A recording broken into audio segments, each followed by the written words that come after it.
Hey guys, it's Scrubby, back again with another little scary story compilation here. Today's is a little bit more of just like random scary stories I found from around the internet, but it should be pretty horrifying, so without further ado, let's get into it. I lived in an old apartment in around 2002. The only catch was this place was built around 1900, so it was just over 100 years old when I moved in. The living room and kitchen were fine, I guess, but the bathroom and bedroom were unnerving to say the least. Like, I just always felt like I was being watched, especially if the bedroom closet door was open. Those unnerving feelings just became moderately uncomfortable as I settled in. I felt safe in the room, but only if the door was locked. One night, I was dead asleep when there was a loud bang on my bathroom door. When I got up the courage to get out of bed, I checked the apartment and all the windows were closed and locked from the inside. The door, which still had its chain secured, told me that nobody had come in from there. As I said earlier, there was always something creepy about the closet in the bedroom. I never liked going in there, and I never liked if the door was open. For some reason, in my head, I could hear gasping noises. So for that reason, the closet stayed closed. I wasn't trying to figure out what was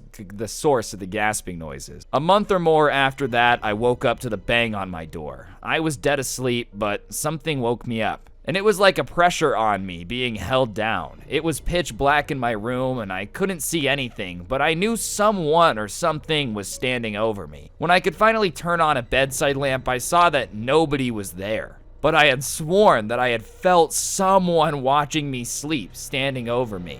And after that, I couldn't sleep in the dark there anymore. I had to sleep with the lamp on. The incident scared the life out of me, and after the unnerving feeling of being watched intensified, I wouldn't even sleep there alone. I would force my friends to come over, and they would comment about how uncomfortable they were in the bathroom, almost like it felt like they were being watched. It got so uncomfortable that I talked to the landlord, and the second I had a chance to move to another unit, I jumped at it. I packed up and moved out quick, and after me, some people ended up renting the apartment and move out within months.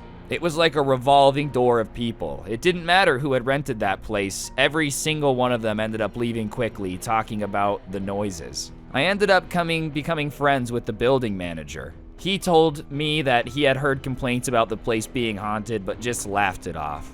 Years later, though, they were renovating the place and the building manager was doing some painting. The building owner was in there too, and I went to check it out. It looked a bit nicer and didn't feel as creepy, and since I had never talked to the owner before, I started talking to him. Throughout the course of the conversation, he just throws it out there that a former tenant had committed self-end in the closet that creeped me out. He also mentioned that the original designer of the building lived in the apartment and had passed there as well. I wasn't mad when I heard that, but felt validated that what I experienced was at least real. 4 years ago, I lived in a very large farmhouse that was converted into 2 different apartments. The house was affectionately known as the old boys' home. It was used to house boys with behavioral issues, but it was closed due to allegations of horrible things. Anyways, I was living with my boyfriend and 3-year-old daughter at the time. My bedroom had a large fireplace that had been boarded up and painted over. I decided to push my bed up against it one day while I was rearranging things. It was like a headboard. That night, at around 1 a.m., I heard a small voice saying, "Mom, Mom, Mommy." I sat up in bed but didn't see anything, so I reached over to my boyfriend, trying to grab my daughter to put her in our bed.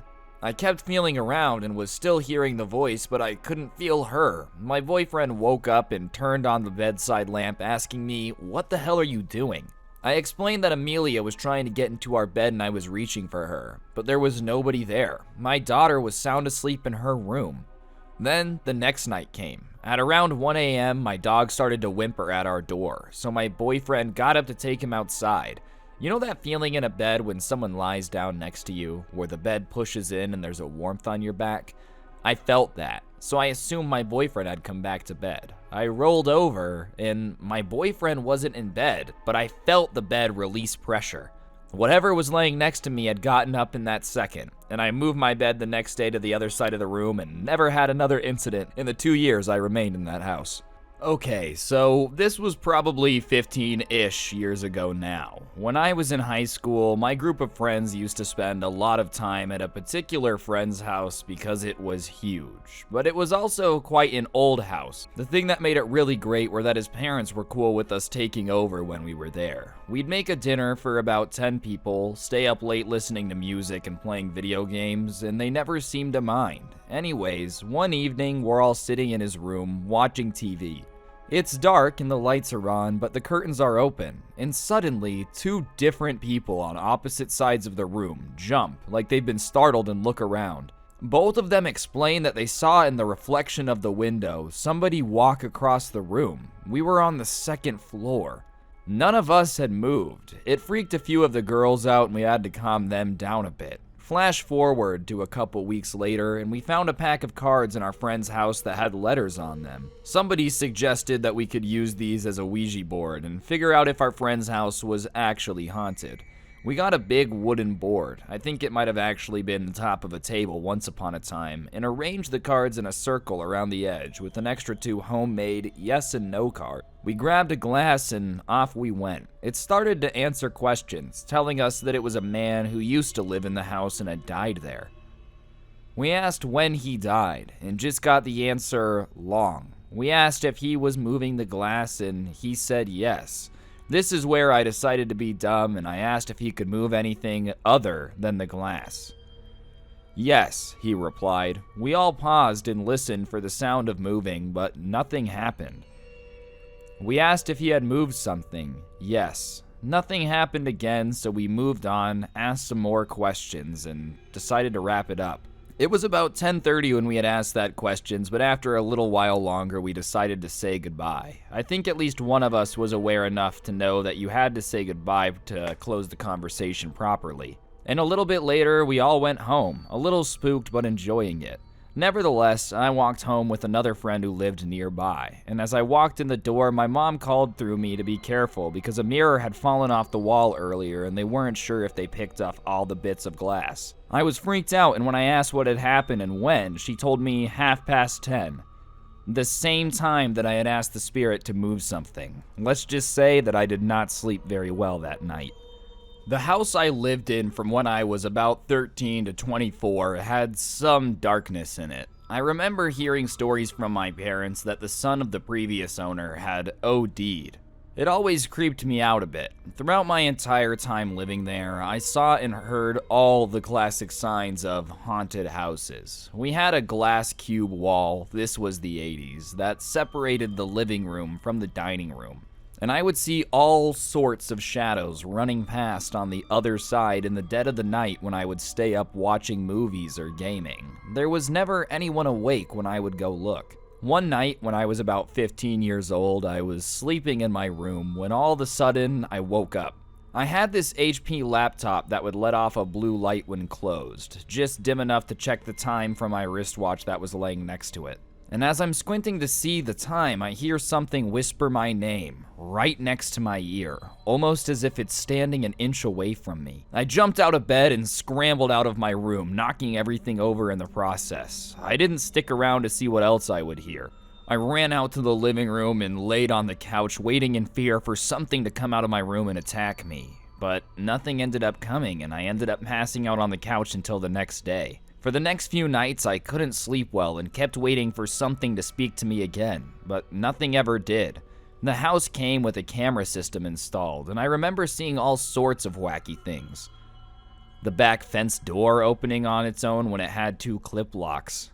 Yeah, I guess sure the wind could have unlocked it, but something about the movement of the door unnerved me. I can't explain it, but I felt something in my bones, and I learned to live with that feeling during those years, but it was always there. This happened in the summer of 2004. I was about 14 at the time, so forgive me if I forget any details. A little backstory. My family had just bought a brand new house in a very small guard-gated community of tract McMansions located at the bottom of a canyon about 30 miles north of Los Angeles that's known for winding roads. Because the roads are so windy, it was often that people would get into accidents on them, and it was not incredibly uncommon for me to wake up in the night to the sound of screeching brakes or the thundering echo of a crash. Our house was shaped like a sideways U, with the front door and 2 rooms that we called the side rooms taking up the front line, with the garage extending off the back of the house, with the kitchen and living room area. Along with that, we had a long driveway curving around the side of the house to open up to it. Glass French doors lined a courtyard on the inside of the U, which is where the stairs were located. I know it's hard to imagine, but this is relevant. One night, one of my best friends, who lived up the street, walked over to our house to hang out with my sisters and I with his new Ouija board. My mom freaked out and said that she wasn't gonna let it in the house because she's super superstitious. So we decided to play with it in the driveway instead. We talked to a ghost and asked where it had died. And it spelled out the name of the canyon that we lived in. We asked how, and it said car. My friend asked, despite my protest, if the ghost lived on my property, and it said yes. I told myself that it was my friend messing around and that ghosts weren't real, and that, I have some friends who are into paranormal stuff that have told me that Ouija boards are all BS. So at the time I didn't think anything of it. I was very perceptive of the fact that he could have been messing with me. But what happened next was definitely real and horrifying. A couple days later, my family went to the beach. I stayed home because I was doing correspondence course for the summer school class I was taking and was behind. For some reason in this house, I never quite felt comfortable when I was home alone. The house was so big and echoey, and it just always felt like something was a little bit off. So I decided to do my homework sitting on these stairs. It was the most central place in the house, it was very well lit, and I could see most of the rooms through the previously mentioned glass doors. I'd been sitting there for a while when, out of the corner of my eye, I saw somebody dressed in white walk past the courtyard and into the garage. We were still having some light work done on the house, so I figured my mom had forgotten to tell me that the painters were coming that day. I got up to go make sure that they had everything they needed, but upon standing up and getting a full view of the garage door, I realized that it was closed. But I know that I had just seen somebody walk straight in there. Just then, I heard my very normally calm dogs freaking out in the backyard. I ran out to see what was up, only to find them barking furiously at a wall in our side yard. As I was attempting to calm them down, I heard a loud clattering and banging coming from inside the house, and then silence. Every hair on my body was on edge, and it felt like I'd been dunked in ice water. At this point, I was pretty positive that I was being robbed, so I ran out the side gate and sprinted as fast as I could to my neighbors, who were on their lawn across the street, and explained through tearful gasps what I had seen and heard. His wife called my family and told them to come home since I was distressed, and he grabbed the golf club and went back to the house with me to check it out, instead of just calling the police like I had wanted to. The adults had thought I had just spooked myself and overreacted, and they didn't really think anyone was there because it was such a safe community, and they noticed, as I had failed to earlier, that there were no strange cars in my driveway or on the street. We had a clear view of my house from the neighbors, so we would have seen if anyone had driven away, and when we got inside, we started finding that every closet and cupboard on the inside first story of the house was open, and that every chair had been moved straight back, exactly 3 feet from the original place. It was the weirdest thing I'd ever seen. Nothing had been rummaged through, nothing was missing, and no one was there. We called the front gate, and the guards swore that no one who didn't live in the community had gone in or out that day, but the time that had elapsed between me going into the backyard and coming back couldn't have been more than 5 minutes or so, and it would have taken much longer for a person to move all of the dining chairs in such a precise manner. We're talking 8 chairs in the dining room, 6 around the table, 4 bar stools, all moved the exact same way and all heavy wood. And even then, we would have seen them leave if they had done it. My parents got home and decided not to bug the police since nothing was missing or damaged, and they chalked it up to some neighborhood kid pulling a prank, even though I knew every kid who lived there and they swore they hadn't done it, and if they would have, we would have seen them. Nothing that big ever occurred again, but smaller things occurred throughout the time we lived there. My sister swears to this day that the medicine cabinet in her bathroom would slam open and close on its own. And my older brother, a big guy who's not easily scared, would sleep on the couch in one of the front rooms when he was visiting for school. The first few times he had done it, he'd wake me up in the middle of the night visibly shaken, saying someone was trying to get in the front door and the knob was rattling violently. We always looked out the window, which was above the door, and there was nobody there. He was so freaked out that he begged me to let him sleep in my room. And after a while, I just started waking up to find him sleeping on my trundle bed. We both knew why he was there, and there was no need to wake me up every time it happened. We moved a few years later, and I haven't had an experience like that since that happened. Alright, dude, well, call me crazy if any of this stuff ever happens in my house. I won't be as brave as these people, and I certainly won't be staying, but more power to them. Anyways, guys, I think that's gonna do it for the video. Hopefully you enjoyed. If you did, I would really appreciate you taking a second to press the like button. Let me know in the comment section down below what you thought. And of course, subscribe if you're new and turn on those notifications. If you really want to help out the channel, you can use code SCRUBBY at the G Fuel checkout. It's a great way to be helpful. And on top of that, you can check out my podcast, The Scuffedcast. Link can be found in the description. And if you look on screen now, you will see the coolest merch to ever exist in the history of the planet. And that's in the description too if you want to go ahead and check that out. On that note, guys, this has been Spooky Scrubs. Hopefully you guys enjoyed the video. Comment, subscribe, all that good stuff. And hopefully I'll see you guys next time. I'm out. Peace.